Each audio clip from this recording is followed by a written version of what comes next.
Monsieur le Haut-Commissaire, bonsoir. Merci de nous accueillir. Alors, avant d'aborder l'aspect économique de cette crise, revenons, si vous le voulez bien, sur les nouvelles mesures prises dans le cadre du Covid-19, avec en ligne de mire la fameuse quatorzaine. Le Conseil constitutionnel censure partiellement ces mesures, notamment celles qui consistent en un isolement complet des personnes. Il estime qu'on ne peut priver personne de liberté sans passer par un juge. Alors, est-ce que ce sera le cas ici, monsieur le haut-commissaire ? Alors, tout d'abord, bonsoir. Tout d'abord, je tiens à rappeler qu'il est nécessaire, avant de revenir sur notre territoire, de disposer d'un SAS. C'est-à-dire de pouvoir tester avant leur départ les personnes qui vont revenir ici en Polynésie et ensuite que ces personnes soient soumises à quatorzaine, c'est-à-dire qu'elles puissent être isolées.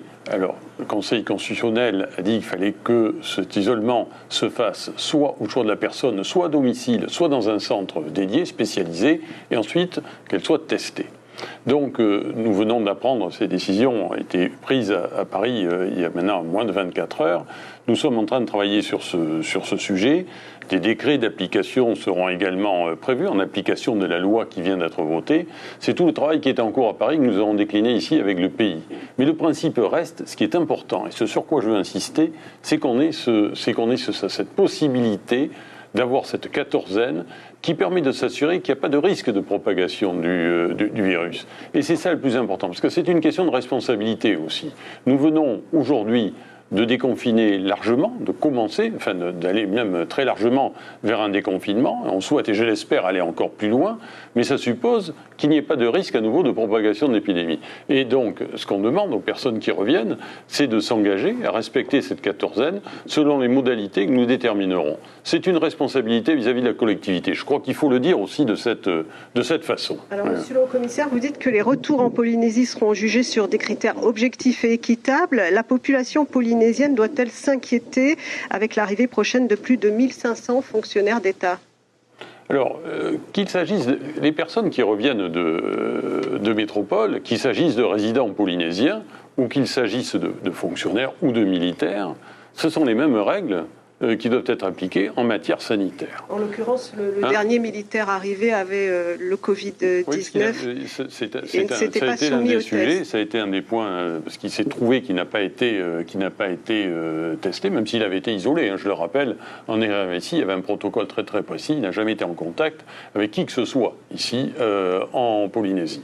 Donc on a cette question du rapatriement. D'abord des résidents polynésiens. On va continuer à le faire avec le vol de continuité territoriale. Je m'y suis engagé, on va continuer à le faire. Alors, c'est pas ça qui va permettre de ramener tous les résidents ou tous les étudiants polynésiens qui sont en métropole. Ça va nécessiter la reprise des vols commerciaux. Et dans l'immédiat, nous continuerons à en prendre. Ensuite, il y a la question des fonctionnaires ou des militaires. Il y a des relèves qui sont prévues pour justement assurer cette continuité de service public que nous avons ici en Polynésie. Parce que ce sont des militaires qui œuvrent à la protection du territoire, ce sont des policiers ou des gendarmes, ce sont des enseignants dont nous avons besoin sur le territoire. Et à chaque fois, il y aura un protocole très précis qui sera prévu. Par exemple, pour les militaires, ils feront leur quatorzaine en métropole, ils seront testés avant d'arriver et transportés par des avions militaires, je le signale au passage. Et ça sera la même chose pour les autres, on va à chaque fois, pour chaque catégorie, déterminer comment ces personnes vont rentrer. Et ce n'est pas 1500 personnes qui vont arriver du jour au lendemain sur le territoire, ça va s'étaler de maintenant, on va dire, jusqu'à la fin du mois d'août. Et ça se fera avec beaucoup de précautions. L'autre revers juridique, c'est celui du couvre-feu instauré depuis le 27 mars. Le tribunal administratif vient de suspendre la mesure pour atteinte aussi à la liberté.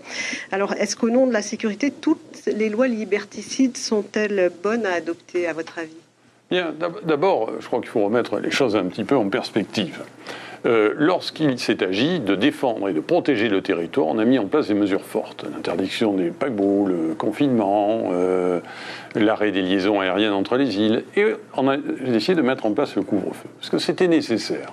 Parce qu'il fallait, je dirais, à un moment donné, donner des signaux forts, comme quoi il fallait impérativement se protéger. Et je pense que ça a servi. Parce qu'aujourd'hui, si on n'est qu'à 60 cas, c'est parce qu'on a mis en place des mesures très très fortes. Et vous seriez prêt à réinstaurer ce couvre-feu si le virus circulait ? Si c'était nécessaire, oui. Mais là, le virus ne circulait pas. Il n'y avait plus de raison sanitaire pour continuer. D'ailleurs, le couvre-feu, je l'indiquais ce matin, je n'aurais pas renouvelé la mesure de couvre-feu cette semaine, parce que nous étions au bout de l'utilisation de ce dispositif. Donc il y a des moments pour le faire, c'est comme ça, et d'autres moments où on passe à d'autres voies, parce que maintenant, aujourd'hui, et j'en profite pour le dire, pourquoi a-t-on aussi déconfiné? C'est parce que le risque sanitaire s'est éloigné, mais aussi parce qu'il faut recommencer la vie sociale, la vie économique, pour faire en sorte à nouveau qu'il y ait une vie qui se rapproche le plus possible de la normale. Merci beaucoup, monsieur le commissaire. On va vous retrouver dans un instant après avoir rejoint Chiquita pour la suite du journal.